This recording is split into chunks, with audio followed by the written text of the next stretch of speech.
There's a very good chance that this conference is your first introduction to our next speaker.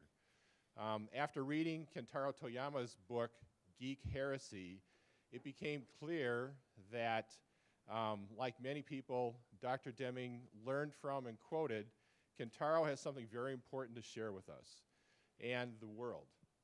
We are fortunate that Kentaro accepted our invitation to speak today. Thank you very much. Let me read something from his biography, or bio. After a decade of designing technologies meant to address education, health, and global poverty, award-winning computer scientist Kentaro Toyama came to a difficult conclusion. Even in an age of amazing technology, social progress depends on human changes that gadgets can't deliver. You can almost hear Dr. Deming going, gadgets won't do it, and that sort of. So, Kentaro Toyama is the W.K. Kellogg Associate Professor of Community Information at the University of Michigan School of Information. He's a fellow at the Dalai Lama Center for Ethics and Transformative Values at MIT, and he's the author of Geek, Heresy, Rescuing Social Change from the Cult of Technology. Previously, he was a researcher at UC Berkeley and Assistant Managing Director of Microsoft Research India, which he co-founded in 2005. He started the Technology for Emerging Markets research group to conduct the interdisciplinary research to understand how poorer communities interact with technology and to invent new ways for technology to support their socio-economic development. Prior to his time in India, Kentaro did computer vision and multimedia research at Microsoft Research in Redmond, Washington, and in the Cambridge, UK. And he taught mathematics at Aseshi University in Ghana.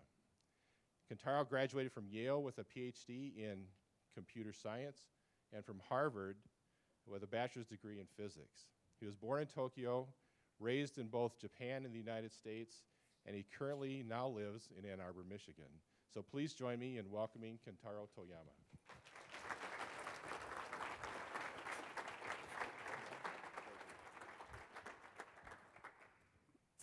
Hello, let me get my slides up.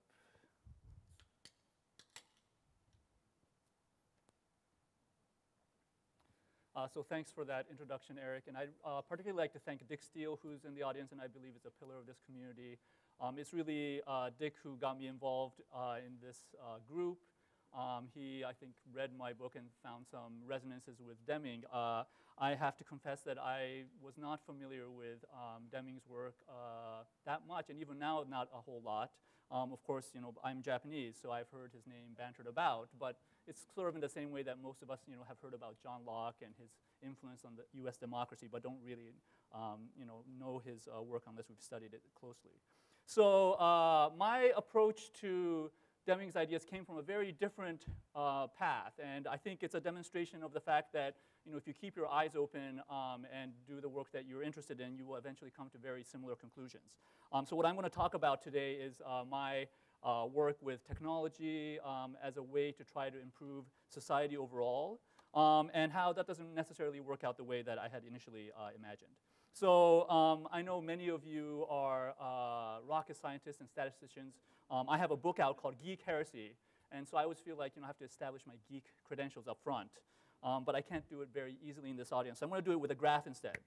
So this is a graph from the Census Bureau of the United States. The lower line, the green line, shows the rate of poverty in this country. If you had seen this go back to about 1940, you'd have seen a steady decline in poverty from 1940 to about 1970. And then as you can see, it's basically been stagnant, right? There has not been that much decline in the rate of poverty over the last 40 years. It's actually gone up a little bit since the recession. Now, during those same 40 years, when poverty went nowhere, we saw a virtual golden age of digital innovation, right? And if you listen to Silicon Valley rhetoric, you would think that these amazing technologies that we are now carrying in our pockets, take to our bed, leave under our pillow, are somehow transforming the world in such a way that we are eliminating all kinds of social ills. And what this graph shows is that that story has a huge caveat of some kind. At the very least, it's definitely the case that those technologies by themselves are not addressing problems like poverty. you can actually play a parlor game with this idea. So for example, most of us have seen political polarization in this country get worse over the last 40 years. Well, it's not because the technology is not there to connect us, right? So all kinds of problems that we are still experiencing have just not been solved, despite the fact that we have amazing technologies that impact our lives in various ways. And let me start by saying that the technology has an impact, right? I mean, even 10 years ago, most of us did not carry these, amazing computers with which you can watch videos, communicate with relatives across the ocean, and they're amazingly inexpensive for what they deliver. But that impact has been limited in a certain way. And what I want to talk about is how potentially that they've been limited. Incidentally, I will say that sometimes I give talks to audiences where people say, well, it's kind of obvious that technology is not going to solve our social problems. But let me just start by suggesting that it's not completely obvious to everybody. So here is Mark Zuckerberg, CEO of Facebook, saying the richest 500 million people have way more money than the next 6 billion combined. You solve that by getting everyone online. So he's suggesting that you solve social inequality by getting everyone access to the internet. Hillary Clinton, of course, when she was Secretary of State, in 2011, she put forth a foreign policy called Internet Freedom, in which basically she suggested that the United States was going to back the idea that the internet should be freely available to everybody on the planet because this would somehow enhance democracy and governance around the world. And this is Arne Duncan, who was our Secretary of Education until a few months ago, and he said a very strong statement about technology. Technology is a game changer in the field of education, a game changer we desperately need both to improve achievement for all and increase equity. Right? So again, here's the idea that technology somehow magically transforms education. My experience with this was at Microsoft. This is a research lab in India that I co-founded. And India is an amazing place. You have probably heard all kinds of stories about how they're an IT superpower. These days, what's really interesting is not only is there outsourcing to India, Indian companies are now outsourcing back to the United States. So there are plenty of Americans who work for Indian companies and delivering software engineering and so on. Now, India is still also a developing world country. So this is what I saw on a fairly regular basis in front of our office. A good chunk, 2/3 of the population, which comes to about 800 million people, still depends on agriculture as the basis for their livelihood. They are incredibly poor by any standard that we would apply. And so it was really an interesting place to do this work that I was interested in, which was to see whether digital technologies could somehow help alleviate poverty. So I'm going to tell you about one such project. So this man is a member of a sugarcane cooperative in a village that is about 3 hours away from Bombay. And this cooperative was interesting in that in the late 80s, mid-90s, they got a huge government grant to basically start experimenting with computers. And what they did was to place a computer in every one of the villages that they worked with, networked to the processing center in such a way that they were hoping that farmers there would be able to get access to the internet, learn about better agricultural procedures, get better healthcare through telemedicine, and even get their children a better education by distance education and so on. One of the researchers that I worked with went and spent several months there, and what he found was that these computers, after several years, basically looked like this. So I don't know if you can see it very well, but they were covered in dust. They needed a lot of maintenance. He found in many cases that they were left in these fertilizer sheds because they didn't have anywhere else to put them. And so rats would routinely chew up apparently the rubber cords, which they like to chew on. And so the maintenance cost for this whole system was mounting, and the sugarcane processing center was considering eventually dismantling the whole system. So right around that time, mobile phones were gaining market penetration in a great way, and so we came up with this idea of, hey, let's just replace the existing system with mobile phones, because in any case, the farmers were not doing all of these fancy things with the internet. What they really were using these kiosks for was to get information about how much their harvest ultimately weighed, how much the processing center was able to process out of it, and how much they were getting paid for that harvest. This was information that previously they would have to wait weeks or even months before they found out, and so they wanted a faster system to do this. So we replaced the kiosks with basically a system where you could text message a query to the processing center, and then it would respond right away with information that they had about you. The farmers, we found, loved the system. We logged queries as early as 3 a.m. in the morning, which is when they often would wake up. And they thought that this was great. It allowed them very cheaply to get the information that they needed. And not only that, because so many of the farmers had mobile phones by this time, they could do it themselves without actually having to physically go to these village kiosks. On the other hand, we piloted this system in 7 villages. The cooperative worked with about 54 of them. And so we thought, this is an obvious thing that they should do in the rest of the community. But we very quickly ran into some kind of internal political rivalry at the processing center. So we worked very closely with the IT team there, and they were all for it. But there was some rivalry between that person and the person who was the managing director of the overall cooperative. And so ultimately we had the pilot, and it stayed in those 7 villages. We were not able to get it out to 54.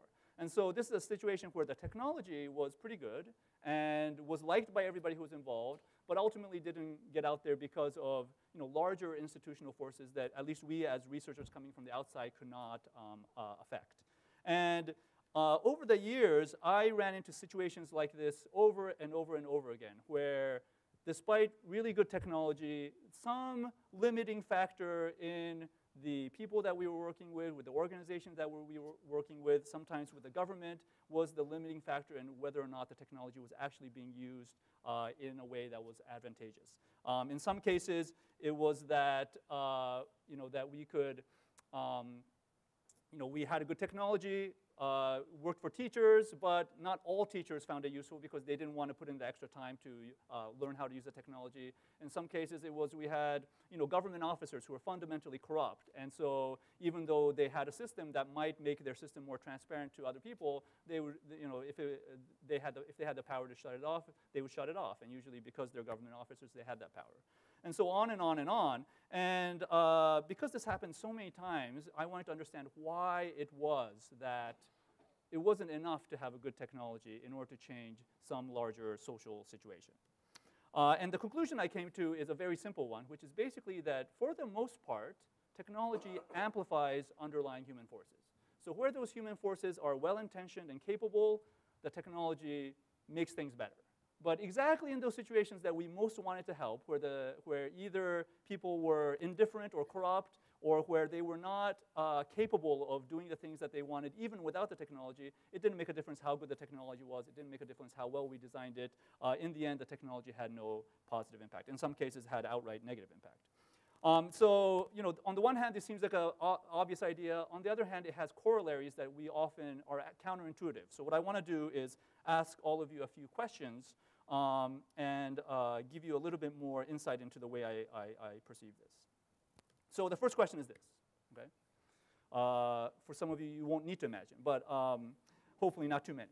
Imagine you are the CEO of a for-profit corporation that is not meeting its sales goals and losing money, okay? Which of the following is most likely to improve the situation? So this is forced choice, and I'm going to ask you to pick one of them. Now, obviously, in different situations, different solutions are required, but just imagine a situation and think which one is most likely to work. So A is create a new strategy, B is replace the leadership team, C is provide more training to sales staff, and D is buy iPads for all employees. So I'm going to guess from your laughter that you don't believe the answer is D, nor is it E, upgrade the data center, or F, give employees productivity software. Now, this seems funny, but I'm going to argue that this is exactly the logic that is currently taking place in all kinds of situations where there is an institution that is somehow not functioning, and we believe that more technology is going to solve the solution, such as education. Right? So these days, you hear about all these school systems who are now going to go into one laptop per student programs. Let's give iPads to everybody. What the teachers really need is a educational learning system in the background so they can keep track of all their students, because otherwise they can't keep track of all their students, et cetera, et cetera. I had some personal experience with this. A few years ago, I was volunteering for a nonprofit organization in the Seattle area where they wanted to teach computer literacy to students in an after-school program. And these were students who went to schools where there were public schools without a strong budget to support this kind of activity. And these were 3rd through 5th graders. And I have a PhD in computer science, so I thought, okay, this is going to be cake. I can teach these kids, I won't even have to think about it. But it turned out this was the most challenging teaching experience I've ever had. because 3rd through 5th graders are amazingly difficult to manage. And one of the problems is this one that you see right here, where basically every time I turn my back on any one student, they would somehow find games on the computer and start playing them. And I thought I had removed all of these games from the computer. It did not matter. They just knew how to find it. They knew how to zero in on it. Then once they found it, they would tell all their friends. And so, this is a really ironic situation because we wanted to teach them more about how to use the computer, but in some weird way, they knew exactly the things that we didn't want them to do that much of, which was play video games. And so, what I ended up discovering for myself was that this was a situation where even though we needed the computers to do the education that we wanted to deliver, it didn't mean that I should allow them full-time free access to the computers without guidance, right? So I actually started implementing rules by listening to some of the other teachers who did this much better, by things like, I didn't allow the kids access to the computers the first thing they walked in, even if this was, again, meant to be a computer literacy class, because what they would do is start playing games, and once they were playing games, it was hard to get their attention back on the productive activities that we had planned for them, and so on. So, again, this is a lesson in the technology by itself doesn't cause the learning. You need strong adult supervision. And I would argue that in any educational setting in which you do see computers being used in the right way, what you will always find is there is very strong adult supervision in that context. Or it's a situation where the students themselves are so self-motivated that they are not the ones who want to play games on their own. So that's one question. Here's another question, okay? In which of the following countries is democratic free speech most available online, okay? I should mention that this is not a trick question. Okay, A, North Korea, B, China, C, Russia, D, United States. Who thinks A? Anybody? B, C, or D? Right, so that is correct. Now, if you have read anything in the newspaper about the internet and so on, you will often hear that the internet is a democratizing force, right? In theory, the Arab Spring was caused in part by Facebook, because all of a sudden, all these people who didn't know how to organize discovered that they could use Facebook to organize protests out on the streets. But if you look closer at these stories, what you find is that it's not that the internet is democratizing, it's that democratizing forces use the internet in that way, but oppressive forces also use the internet in certain ways. So for example, this is my favorite picture of the North Korean internet. Kim Jong-un, right, their supreme leader, surrounded by all kinds of military generals, and they all seem to be extremely eager to show him how pleased they are at whatever he's showing them.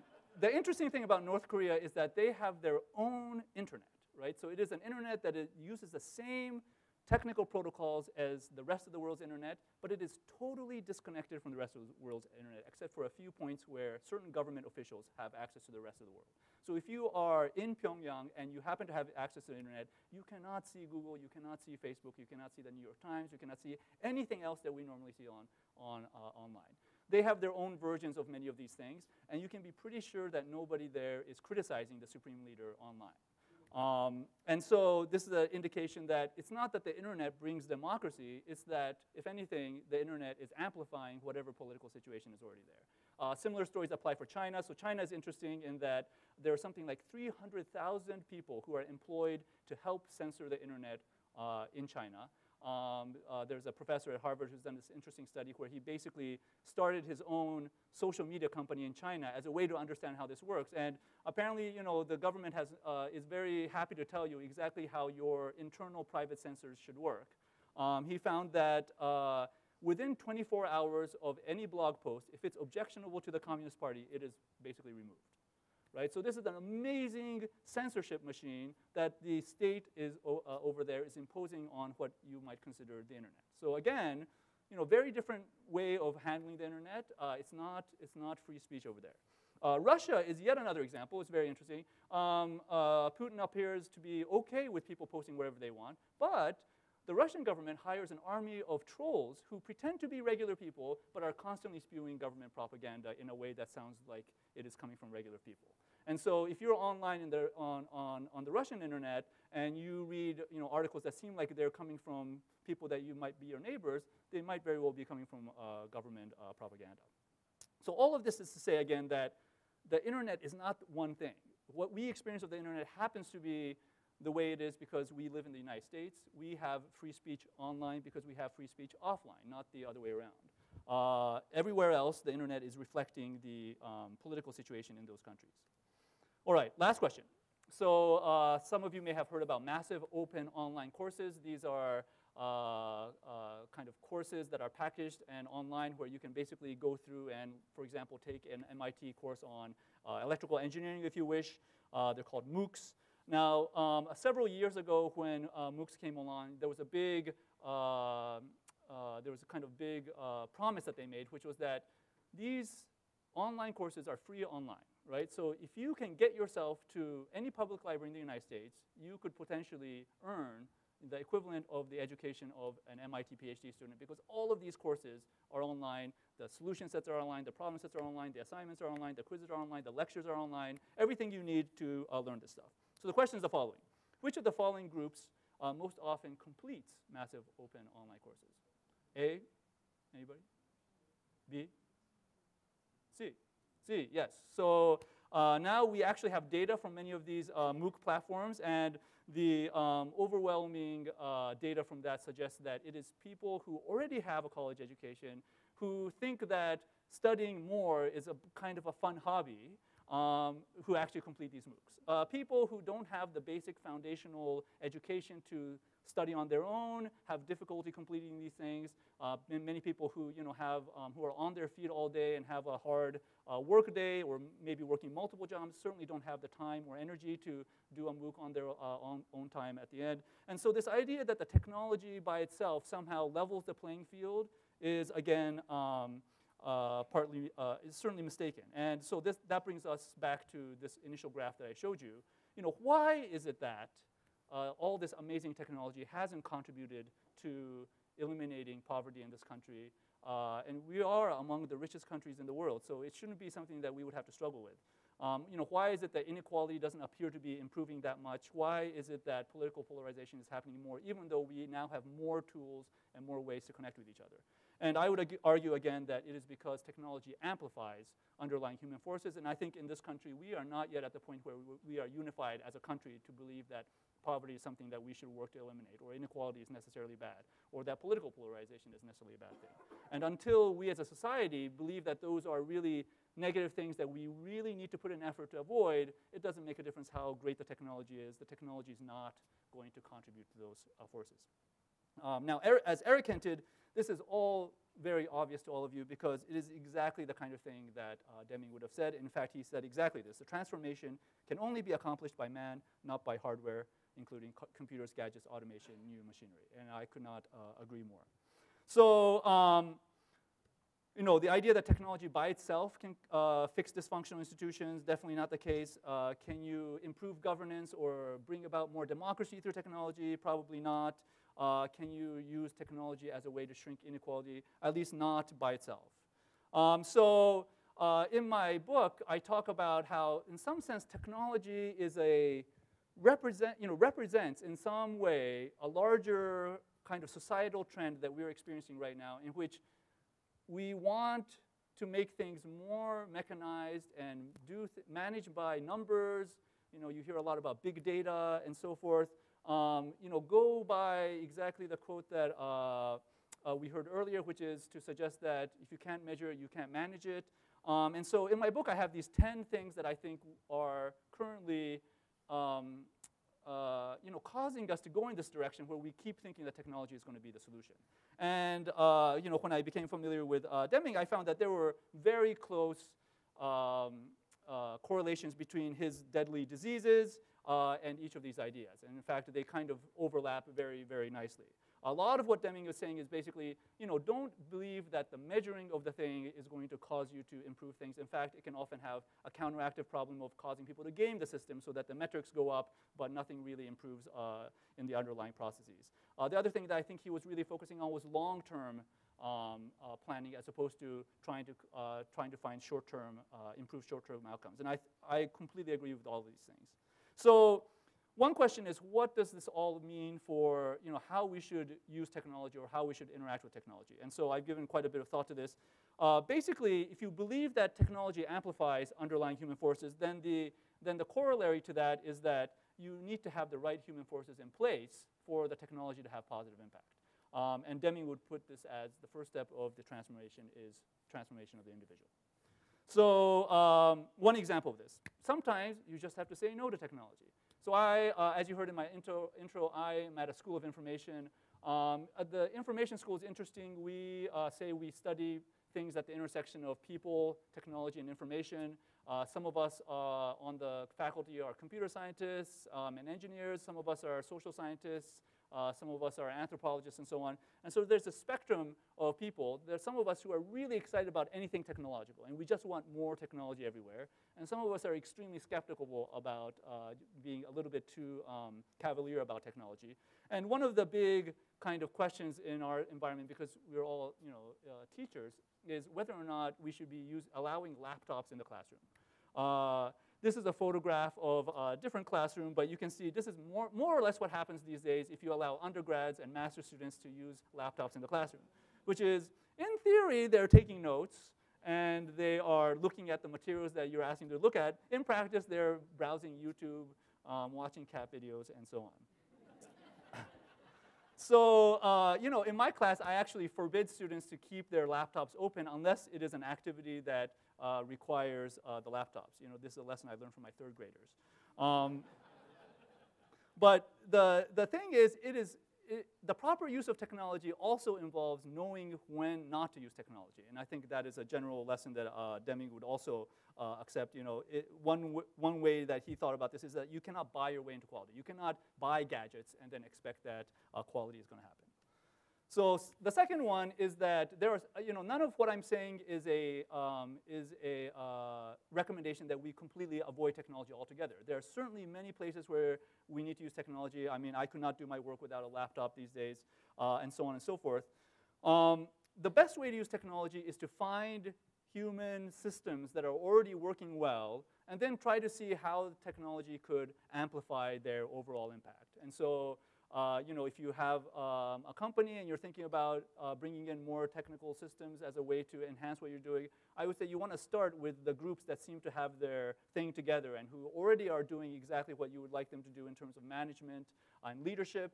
And those are the places where the technology is most likely to contribute in a positive way, because whatever they're doing in terms of management is already the right thing. And so they must know something about how to manage larger systems. And people who know how to do that often will find that they will be judicious in their use of technology as well. So Deming said, leadership should improve the performance of man and machine. The interesting thing about this quote is he didn't just say leadership should improve the performance of machine or just of man, but there's something about the combination that you need to look at. Point number 3 is that we need to work as a society to ensure that the forces behind technology are positive. So this is a graphic from something called Google Dream. So Google is, of course, one of the foremost tech companies in the world today. They have done some amazing things with machine learning and artificial intelligence. And one of the things that they are increasingly good at is something that when I was a graduate student in this field, I thought I would not see even before the end of my life. And they're already doing it today. So that is the task of taking images and then providing text descriptions of what those images are about. Now, they're still very early in this process, but they have basically certain kinds of machine learning algorithms that can basically look at arbitrary images online and give a pretty good overall description of what those images are likely to be. And this image is interesting because what they've done is kind of reversed that process, started with a random image, and then said, okay, now what I want to do is hallucinate dog-like things or animal-like things in that image. And you can see it's eerily like a human dream, right? It's eerily like the kind of thing that some artist might come up somewhere. And to me, this is a sign that this technology is really rapidly going places that most of us will not even be able to understand within a few years. And I increasingly think that this technology is really the equivalent of like the atomic bomb compared to what I think the internet is today, which is basically plastic toy guns. But unlike nuclear weapons, right, which are currently in the hands of, for the most part, responsible governments that are accountable to their citizens, these technologies are going to be in the hands of a few private companies who believe that their primary goal in life is to increase shareholder value or to maximize profits. And they don't have larger accountability to the rest of society. And so, I worry a lot about what that means. I think there are any number of ways in which this can turn out to be a nightmare scenario, at least for those of us who are not shareholders of those companies or employees of those companies. And so we need to work more and more to ensure that the human forces behind those companies are positive. I often, many of my students are people who would eventually like to be employees of Silicon Valley, and so I tell them that it is really important that they start thinking about the moral consequences of the use of these powerful technologies, exactly because the technology will amplify whatever is happening. And so we need to work hard at ensuring human forces behind technology are positive. One way Deming put this is that a bad system will beat a good person anytime. And increasingly, I think we have to be more concerned that the systems, any negative aspect of those systems is going to be amplified manyfold by the technology. Another side of this, Deming was very, very focused on nurturing individuals, nurturing organizations, and this is very consistent with what I believe as well. Again, if you believe that technology amplifies underlying human forces, you want those human forces to be directed in the right direction and with the maximum capacity so that they can use the technology in the right way. In my bio, you heard that I taught math in Ghana. So this woman, Regina Ajare, she was one of my students. In fact, she was my top student in the calculus class I taught then. And when I knew her, she wanted to be a software engineer, and she went off to become a software engineer at a local bank in Ghana. And after 11 years of that, she thought, the school that I went to really instilled in this idea that we should be ethical leaders and we should somehow contribute back to society. And she was like, eventually I could not put that idea off. And so in her 11th year, she quit her job, started a consulting firm that basically addresses the needs of small and middle companies in Ghana, and then uses 80% of the profits from that firm to fund her foundation, which runs programs to help girls in Ghana learn software engineering skills so they can get the kind of jobs that she is eligible for. And what's interesting to me was the fact that a lot of this she traces back to her university experience. This university, Ashesi, was founded with this idea that it's not enough to teach people the technical side of their jobs. You want to inspire them to become the kind of leaders that will change the world. The founder of that university, Patrick Abreu, is somebody who says, he says that in Africa today, only about 5% of the population will get an undergraduate degree. And so almost by nature, they are also going to become the leaders of their respective countries within a generation. If you can instill in them the right kind of ethical leadership, then they will be the ones who transform their world 20 years from now. And I think there's definitely truth in that. So the idea that we need to really nurture individuals and their intentions, I think, is very valuable. And finally, we want to do the same thing with society as a whole. So I want to tell you a very different story. There's a man named Jose Abreu who is a Venezuelan economist, and he also happened to be trained as a classical violinist and pianist. And in the 70s, one of the interesting things about Venezuela was they were rich in oil, and so they could afford to create these national orchestras. And what they would do is they would hire the world's best classical musicians, pay them reasonably well to have these Venezuelan national orchestras. And what Mr. Abreu found, was wondering was, why is it that we have to have these national Venezuelan orchestras but not have them be populated by Venezuelan classical musicians? And at the time, there were just not that many Venezuelan people who had learned classical music. And so he started a program called Sistema, where basically he started off with a small orchestra where he invited his friends and their children. And pretty soon it became a full-fledged orchestra, and they would have these practices that apparently ran for 12 hours a day. And within a couple of years, they were at the point where they could perform reasonably well. The president of Mexico invited them to perform, and so on and so forth. And pretty soon, he had a number of these centers across the country. He got backing from the national government. One of the amazing things about this program is that 30, 40 years later, one of the products of this system is now the musical director for the LA Philharmonic Orchestra, one of the best orchestras in the world. And so basically in the span of 40 years, he started with a country that had no significant classical music training to one where apparently today you go out into villages and cows are named Mozart and Beethoven. So he, basically flipped the culture of this entire country through this large, effectively a social movement that got Venezuelans excited about classical music. And again, in this current age of digital music, it's amazing that he was able to do this with classical music. And so, to me, a lot of social change involves this kind of change in human beings and societies. And this is what really we want to cause. And I believe this is also what Deming was really interested in, especially when he wrote the book on new economics, which was, how do you cause the society to change in a way that society progresses? It's not just by inventing new technologies. It's not just by having better processing systems. It's actually by causing fundamental changes in individuals and in the way that the culture works. And I'm myself very interested in socioeconomic development of the developing world. And to me, a lot of the mistakes we make is that we see these societies as problems to be fixed. And so we bring the mentality of there must be some cog that we can design and insert into the system that will cause the machine to work better, when really what you have to see them as is as human beings who need to be nurtured. And I think that is consistent with everything I have read about Deming and the things that he says about management. So, one summary of this is optimize the system so that everybody will gain. But I think by system, he was really talking about the human beings that make up that system and how do they think about their work. So to summarize, technology amplifies underlying human forces. In and of itself, it doesn't fix dysfunctional institutions, democratize politics, or shrink inequality. And the interesting irony of all of this is that, especially in a world of powerful technologies, we need to focus more on the human side because the technology will amplify whatever is present in the human side. And one last plug. So I have a book out from last year, Geek, Heresy. There's more about what I just talked about in the book. I have a few copies with me if anybody's interested. Thank you very much.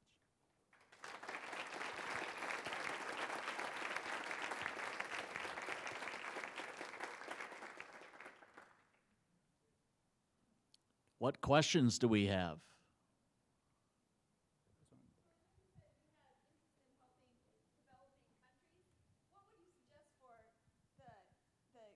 Inside the U.S. to address some of our society issues. You mean to help issues in the United States, poverty, and so on? Yes. I mean, I would say it's the same thing. In the United States, I think the ultimate root cause, because we are still a democracy, is that as a society, we are not united in believing that poverty should be eliminated from this country.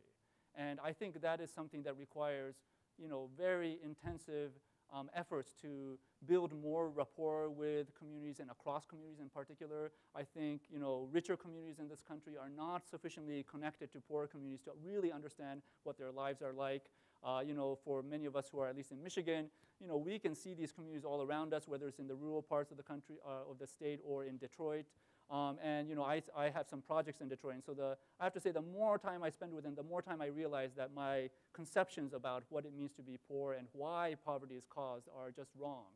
And that understanding, changes the way that you perceive what the problems are and what the solutions might be. And so I think we have to start with that. And one of the challenges is that in some ways the technology is amplifying our ability to just connect with the people that we like, not with other kinds of people. There are scientists and psychologists who study this, and they call it either cyber balkanization or selective exposure, which is this idea that, if you have so many choices of media, you tend to watch the things where people are already in agreement with you because nobody wants to deal with disagreement. And so that also means that you're not being as exposed to very different, frames of mind and situations. So I think that's where we have to start. Everything else ends up. I do think everything else is important. We do want strong leadership. We want all these things. But, in a democracy, the leadership comes from who we believe the leader should be. And so a lot of this really needs to happen from the ground up. Great question. Thank you. If I may, I'll get a mic to you.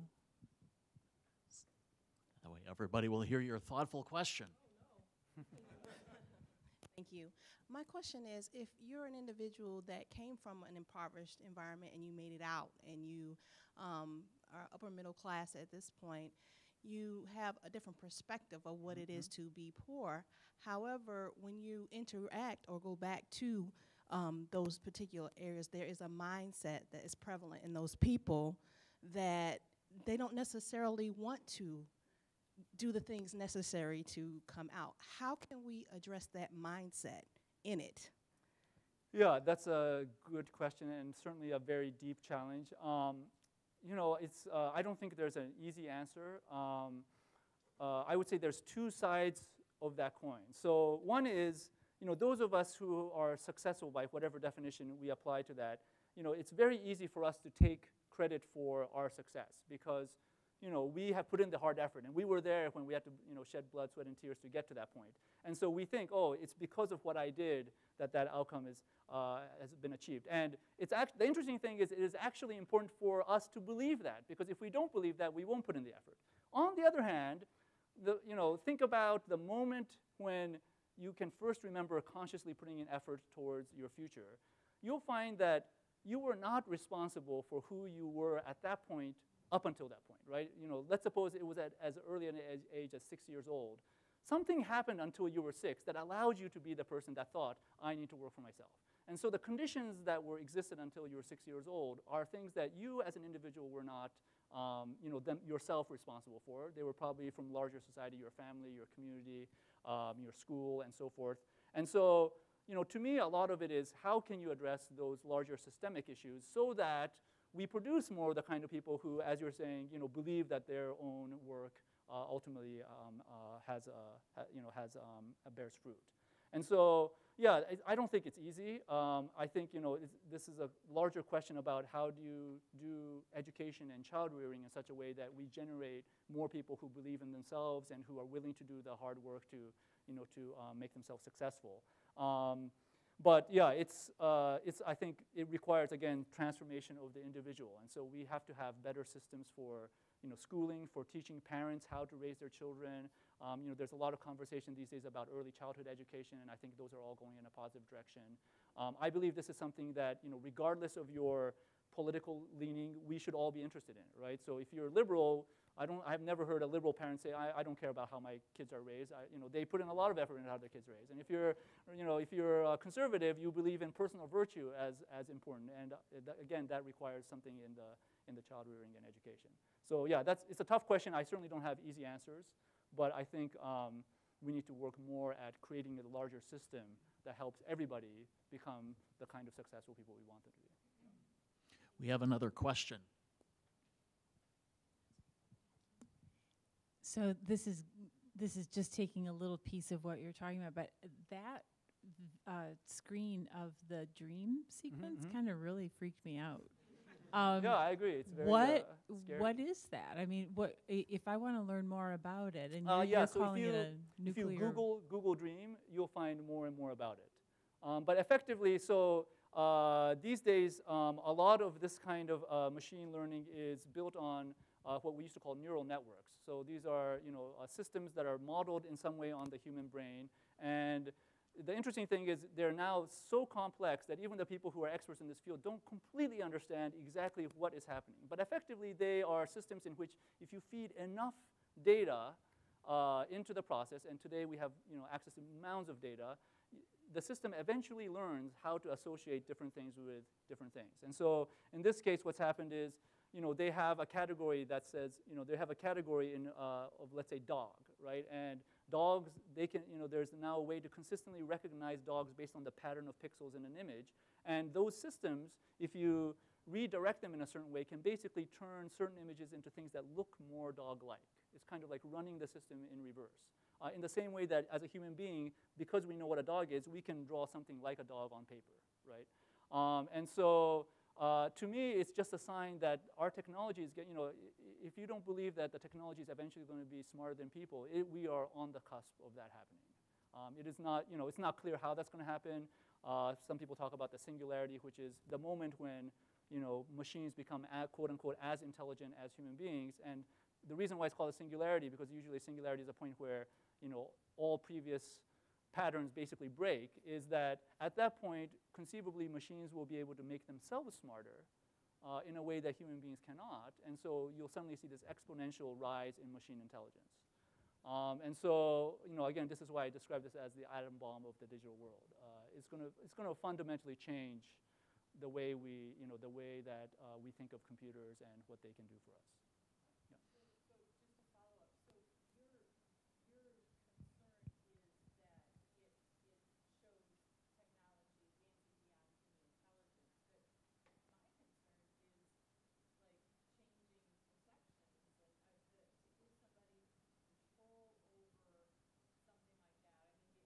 Right. No, that's exactly my concern as well. So, I mean, we don't, these days we believe that like having all the computing power that you want should be a personal individual freedom, right? We don't believe that about nuclear weapons. But I would say we are approaching a point where something that is the equivalent of nuclear bombs is pretty soon going to be pushed into our smartphones as well as used by the companies in a way to achieve their ends, right? So, I mean, it is not that far away that we are going to find out that some smart engineer somewhere in Silicon Valley has flipped the switch so that he says, I want my company's profits to be maximized. And the system figures out all of a sudden that if I send a certain kind of email to a certain kind of person based on the data that I have, that person will change a lever out there in the world that will bring money back to my company. And you can imagine that happening in all kinds of insidious ways, right? Maybe it will lead to automated systems for blackmailing people who, I don't know, who have done something slightly illegitimate online. It might lead to systems in which politicians all of a sudden feel like they have to do certain things for the sake of a certain company. I mean, it's science fiction, but it is increasingly around the corner. Kentaro, we have another question. Hi. What other resources are available for systems that are technology impoverished who are rushing to choose a technology solution? I'll give you an example. I work for a state government, and for years we've been really impoverished in many areas. And I am very concerned with our running to the tech solution when we haven't asked the question of do we have authority for what we're doing? Right. Many of what we currently are doing, we should re-examine if it's helpful to society, if it's actually wasting. So I'm looking for additional resources to help guide those minds who are totally behind and feel the pressure and are actually, money is thrown at them to reach for technology, right. But they really need to stop and say, do we even have legal authority to do what we're doing today, and is it really helping society? Right. I think that's a great question, and I think that's the kind of question that hopefully more people are asking.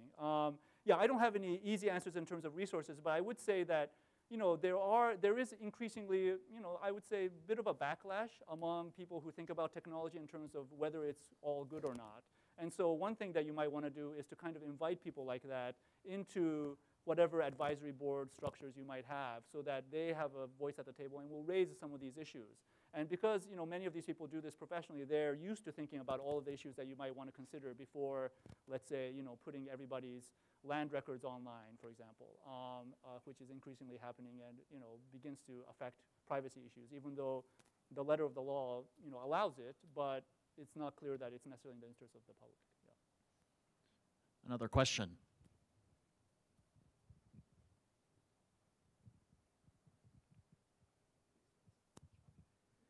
In your opinion, why is there an underlying assumption that a lack of technology is one of the root issues to these problems, and that therefore an improvement to technology would actually resolve that? What's driving that That mindset? is a great question. I actually think there's a number of different forces. So again, Deming really emphasized understanding human psychology, and I think there's something in human psychology that that naturally gravitates towards new technology. I mean, all of us have smartphones. I mean, were you not just somehow in joy when you first had that nice smartphone and it did magical things that you were like, holy moly, I never have to worry about directions ever again. We, as human beings, we're drawn to this kind of innovation. I would say if we weren't, we would certainly not have the civilization that we do today, right? It's because a lot of the technologies that we developed that we were able to kind of build a system that can do things that, we could not have imagined 10,000 years ago. So there's something in our psychology that finds it fascinating. And then in our generation, what's happened is that we have found that in some sense that industry of innovation has done so well for itself that we associate all kinds of success with it, right? And so we believe that if you are Mark Zuckerberg or Bill Gates or Steve Jobs, that you cannot possibly think anything wrong, right? And so we think, okay, well, whatever they're thinking must be the right thing. And so you end up with people who are like, oh, we're so behind because we have no technology in our office. We must increase the amount of technology use. And that just doesn't make sense in any way as a way to actually address issues, right? It might make sense for you to say, we're not serving our customers in as empathetic way as we want, or we would like to get more customers in the door so that we can serve them for less cost, or we want our employees to be happier, and those should be the real goals. But nowadays we have the short circuit goal, which is let's just get more technology. And so part of my goal through the book is to really kind of call attention to this tendency in our current society, and at least make some people question it. Thank you. The next question.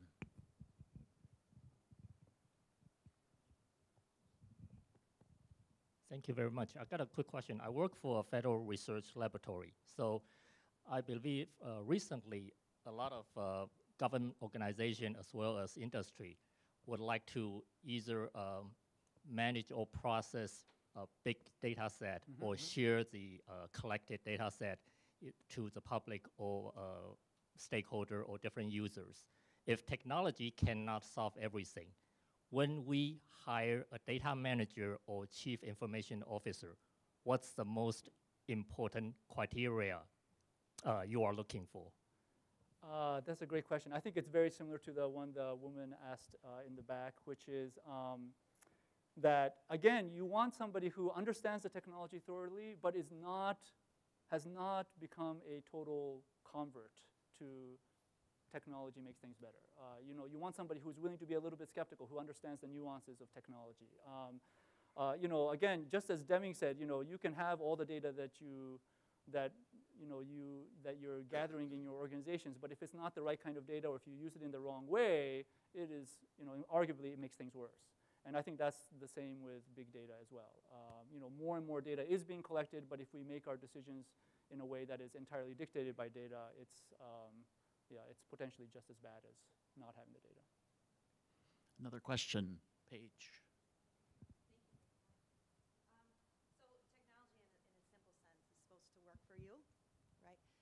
But gradually we have us working for technology. And so there are a lot of systems that promise, huge efficiencies and effectiveness with interrelatedness.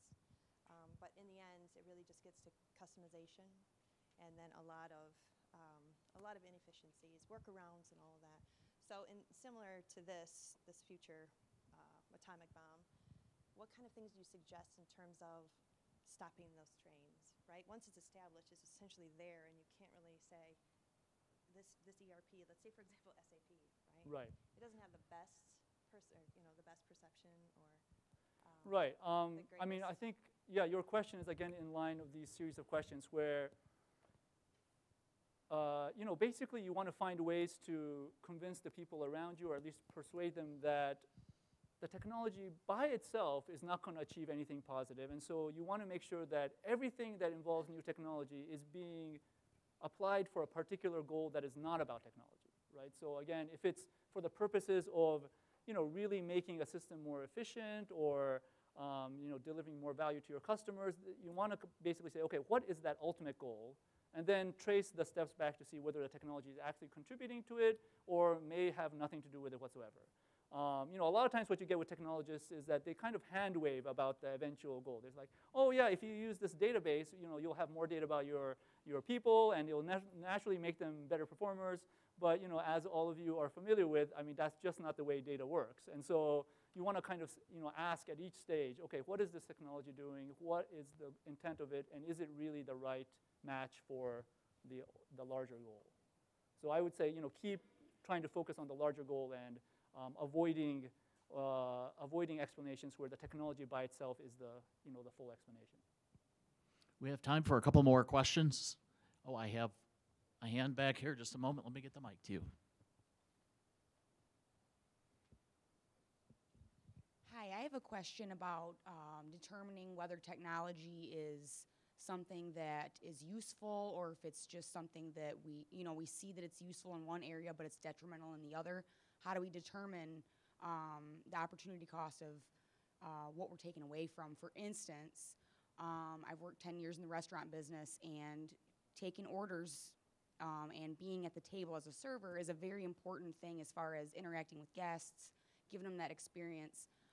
As a lot of people know, for instance, I think it's Applebee's. implemented a system where you order your own thing on the computer, and I haven't got to see it yet.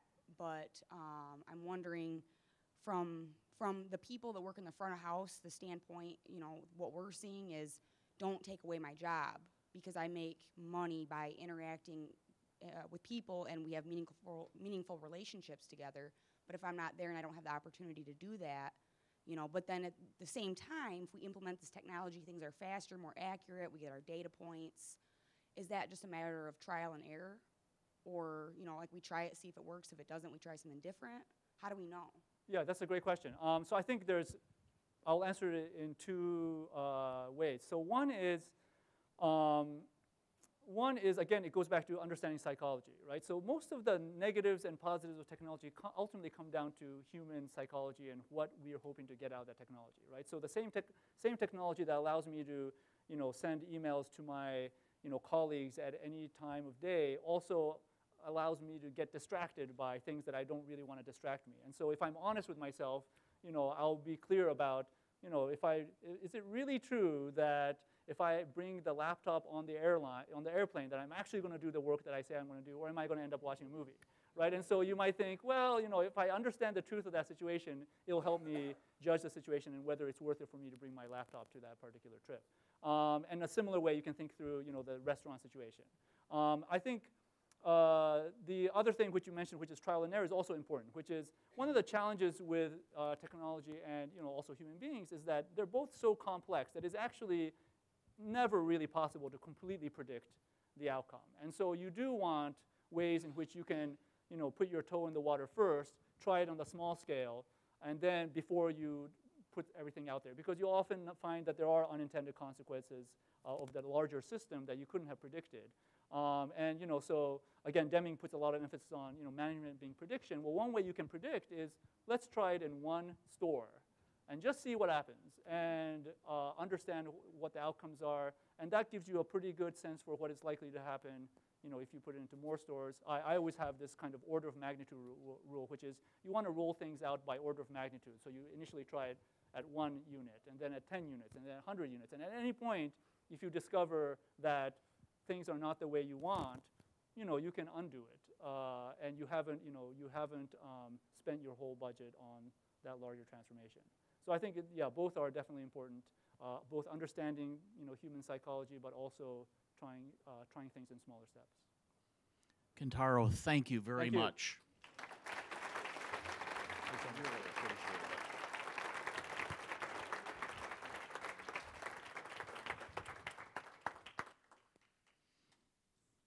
What we continue to learn as speaker after speaker after speaker deliver their particular point of view over these 2 days together is something that I hope you are personalizing this, thinking about what we learn starts with what I am learning. And one of the things that I found particularly resonant in Kentaro's perspective on technology and its application is very much in concert with Dr. Deming's emphasis on it's all about people. What's the impact on people? And had a deep conversation with Don last night about this concept. He's looking for, as we all are, how to make a difference in our world, in our work. In Kentaro's perspective, coming out of the tech world as a geek, I hope you don't mind me using that phrase, I'm a geek too. It's not about the technology, it's all about the people.